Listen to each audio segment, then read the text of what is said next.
चलिए सब यहां से देखिए 10th class NCERT math chapter number 13 सांख्यिकी स्टैटिस्टिक्स और यहाँ पे सूत्रों का परिचय।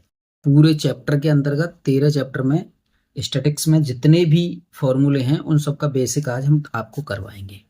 तो देखिए पहला टॉपिक है आपका समांतर माध्य। समांतर माध्य, समांतर माध्य जिसको अर्थमेटिक मीन कहते हैं, है ना, अंग्रेजी में। और फिर दूसरा इसका समांतर माध्य को हल करने की 3 विधियां होती हैं मुख्यतः। ए विधि है हमारी कौन सी? प्रत्यक्ष विधि। प्रत्यक्ष विधि, प्रत्यक्ष विधि है, ठीक है ना, जिसको अच्छा इनकी अंग्रेजी लिख दें। अंग्रेजी छोड़ो, अंग्रेजी का क्या करेंगे, अंग्रेजी की कोई ऐसी दिक्कत नहीं है क्योंकि हम हिंदी मीडियम से हैं, तो उसी को अगली है कल्पित माध्य विधि। कल्पित माध्य विधि, माध्य विधि, कल्पित माध्य विधि, इसको डायरेक्ट मेथड कहते हैं, इसे अज्यूम्ड मीन मेथड कहते हैं। और सी है आपका पग विचलन विधि। पग, और कहीं कहीं पर देखो पद भी लिखा होता है, पद विचलन विधि। विचलन, विचलन विधि, विधि। और इसको कहते हैं step deviation method. Step deviation method इसको कहा जाता है, ठीक है। तो इस तरह से ये 3 विधियां होती हैं। तो पहली विधि को हम यहां डालते हैं, ए वाली को, प्रत्यक्ष विधि। प्रत्यक्ष विधि, विधि। देखिए अगर आंकड़े हमारे साधारण हैं, ध्यान दीजिए, जैसे मान लीजिए ये है साधारण आंकड़े हैं, तो साधारण आंकड़ों में हम क्या कहते हैं? प्रत्यक्ष विधि में समांतर माध्य होता है हमारा, समांतर माध्य, माध्य x डैश इक्वल टू पदों का योग बटे पदों की संख्या, पदों की संख्या। अगर साधारण आंकड़े दे दिए जैसे 4, 6, 8, 10, 15, 20, 1, 2, 3 ऐसे करके पद दिए ना कॉमा लगा के, तो उनको जोड़ करके और जितने पद हैं उनको लिख दीजिए। जैसे 1, 2, 3, 4, 5 ये संख्याएं दी हैं, तो इनको जोड़ दो और 5 का भाग दे दो, ऐसे ही होता है, ठीक है।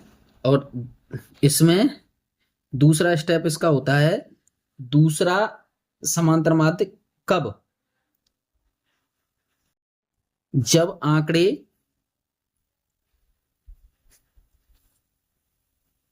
यहां पे लिख दीजिए, जब आंकड़े अवर्गीकृत हों, अवर्गीकृत हों। अवर्गीकृत का मतलब सीधे सीधे, जैसे 4, 3, 5, 6, 2, तो इन सबको जोड़ दो और इनका भाग लगा दो, 1, 2, 3, 4, 5 का भाग लगा दो, तो ये अवर्गीकृत हैं। और जब आंकड़े वर्गीकृत हों तो समांतर माध्य, तो समांतर माध्य, माध्य x dash equal to sigma F X बटे सिग्मा एफ, ठीक है जी। इस तरह से बनता है, ठीक है, समझ पा रहे होंगे आप, है ना। तो ये बना, समझ रहे हैं आप। देखिए यहां पे जैसे ये है ना, ये दिए इस तरह से आंकड़े दिए, तो इनका निकालने के लिए आपको ये करना पड़ेगा, ठीक है। यहां आप लिखना चाहें तो जहां क्या, जहां f बारंबारता, और x क्या है? पद।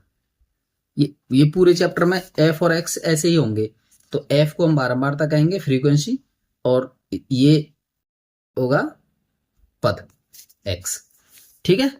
तो ये 2 तरीके से हमारे हो गए, पदों का योग बटे पदों की संख्या। ये एक तो समांतर माध्य का सूत्र हो गया, और एक हो गया आपका ये समांतर माध्य, सिग्मा कहेंगे इसको, इस चिन्ह को हम कहेंगे सिग्मा, सिग्मा। ठीक है, मैं हिंदी लिखे देता हूं। चलिए, अब बी है हमारा क्या, कल्पित माध्य विधि। कल्पित माध्य विधि, कल्पित माध्य विधि। कल्पित माध्य विधि क्या है जी? कल्पित माध्य हमारा यहां पे करेंगे, देखो, समांतर माध्य, माध्य X dash equal to A plus sigma F D बटे सिग्मा एफ। ये हमारी कल्पित माध्य विधि होती है, जहां हम क्या करेंगे, जहां हम लिखेंगे क्या, क्या लिखेंगे जी, जहां हम लिखेंगे कि ए क्या है हमारा, ए अज्यूम्ड मतलब कल्पित माध्य, कल्पित माध्य, कल्पित माध्य है। इसको हम कहेंगे आंकड़ों के बीच की संख्या, आंकड़ों के बीच की संख्या, आंकड़ों के बीच की संख्या। ठीक है जी, अभी मैं बताऊंगा, जब क्वेश्चन हल कराएंगे तब बताएंगे इसे। और फिर डी, डी इक्वल टू होता है हमारा एक्स माइनस ए। ये इसको कहते हैं, डी को कहते हैं विचलन, विचलन इक्वल टू पद का मान। देखो एक्स हमने एक पद लिखा है, एक्स इक्वल टू पद, तो पद का मान, का मान माइनस ये कल्पित माध्य, ए को कल्पित माध्य कहते हैं, कल्पित माध्य। ठीक है जी, इस तरह से ये हो जाता है। अब आइए तीसरी विधि लेते हैं हम, पग विचलन, पद विचलन विधि, पद विचलन विधि, पद विचलन विधि। ठीक है ना, यहां पे हम समांतर माध्य निकालेंगे, समांतर माध्य यानी एक्स डैश इक्वल टू, यहां करेंगे ए प्लस सिग्मा एफ यू बटे सिग्मा एफ इंटू एच। ठीक है ना, जहां पर हम यहां का क्या करेंगे, जहां u क्या है हमारा, u बराबर है एक्स माइनस ए अपॉन एच, और ठीक है ना, और u की वैल्यू निकालेंगे जब, और यहां h, h करेंगे वर्ग अंतराल, वर्ग अंतराल का अंतर। जो वर्ग अंतराल हमें दिए होंगे उसमें से बड़े में से छोटे को घटाएंगे, वो वैल्यू हो जाएगी हमारी h की, किसकी, h की वैल्यू हो जाएगी तब। तो इस तरह से हमारा ये इसके सूत्र हो गए, किसके, समांतर माध्य के। अब आता है सब बहुलक, अगला वाला आया बहुलक। देखिए बहुलक अंग्रेजी में से मोड कहते हैं, वैसे अंग्रेजी की जरूरत नहीं है हमें, लेकिन हम बताए देते हैं, चलिए मोड कहते हैं सब, इसे मोड कह दिया। तो यहां पे सामान्य रूप से क्या है, अवर्गीकृत आंकड़ों में, अवर्गीकृत आंकड़ों में, अवर्गीकृत आंकड़ों में, आंकड़ों में ये सारी बातें मैं समझाऊंगा जब एक्सरसाइज कराएंगे तब। अवर्गीकृत आंकड़ों में सबसे अधिक, अधिक बारंबारता, बारंबारता मतलब सबसे अधिक बार आने वाला, वार्ता वाला पद, वाला पद बहुलक कहलाता है, कहलाता है। ठीक है साहब, सबसे अधिक बार जो दिया होगा। अब सेकंड नंबर बनता है हमारा, सेकंड नंबर यहां ले लेते हैं, यहां कहेंगे वर्गीकृत आंकड़ों का बहुलक, वर्गीकृत आंकड़ों का बहुलक। तो बहुलक लक equal to L plus F1 minus F0 बटे 2F1 minus F0 minus F2 into H. इस एच को यहाँ लगा लो या यहाँ लगा लो, कोई दिक्कत नहीं है। किसी किसी सूत्र में यहाँ लगा देते हैं ना, तो यहाँ घबराने की जरूरत नहीं, वो कहीं लगाओ, वो तो उसका मल्टीप्लाई है। आइए, ये बहुलक का सूत्र बना, लेकिन जहां जहां एल एल को हम क्या कहेंगे, बहुलक वर्ग की निम्न सीमा, बहुलक वर्ग की निम्न सीमा, निम्न सीमा, ठीक है ना। और जहां एच जो है, एच क्या कहेंगे हम, वर्ग अंतराल का अंतर है ना, वर्ग अंतराल का अंतर, वर्ग अंतराल का अंतर, वो एक ही रहेगी हर हर पूरे चैप्टर में, अंतराल का अंतर, वर्ग अंतराल का अंतर। और F1 यहां करेंगे बहुलक वर्ग की बारंबारता, बहुलक वर्ग की बारंबारता, बहुलक वर्ग की बारंबारता। और F0 बहुलक वर्ग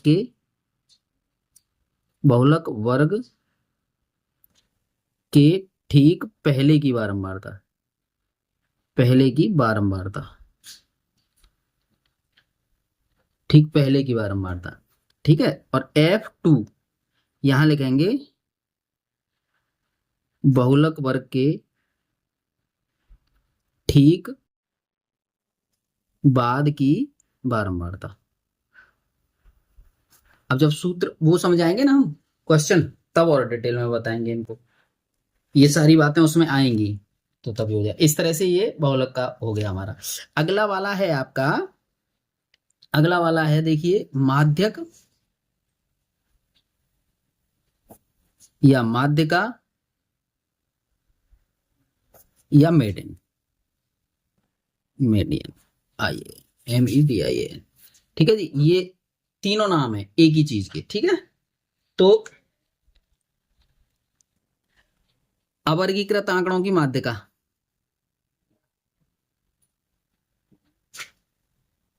अवर्गीकृत आंकड़ों की माध्यिका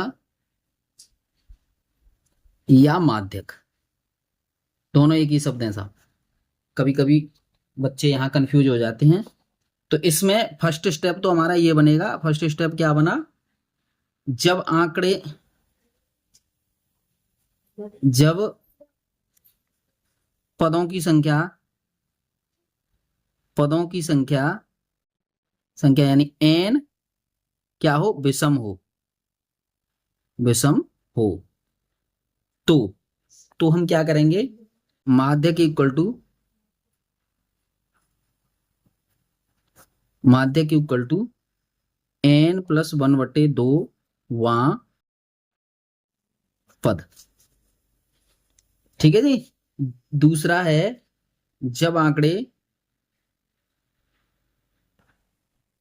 जब जब आंकड़े क्या, आंकड़ों, जब पदों, जब पदों की संख्या, जब पदों की संख्या, पदों की संख्या,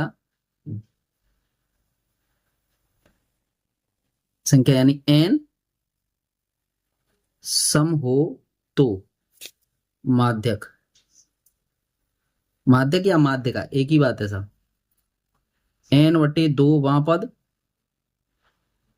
प्लस n/2 + 1 वां पद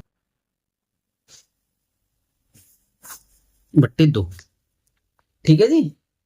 यहां से ये बनेंगे। दूसरा है आपका वर्गीकृत आंकड़ों की माध्यिका,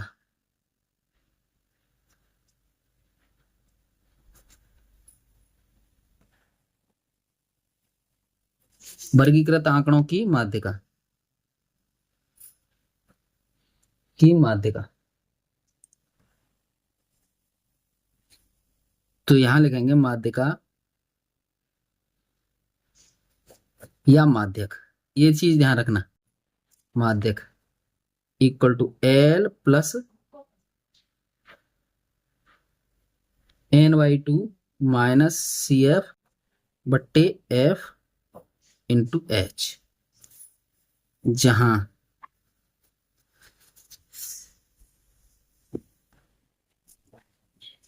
जहां हम क्या करते हैं, जहां एल माध्यक वर्ग की निम्न सीमा,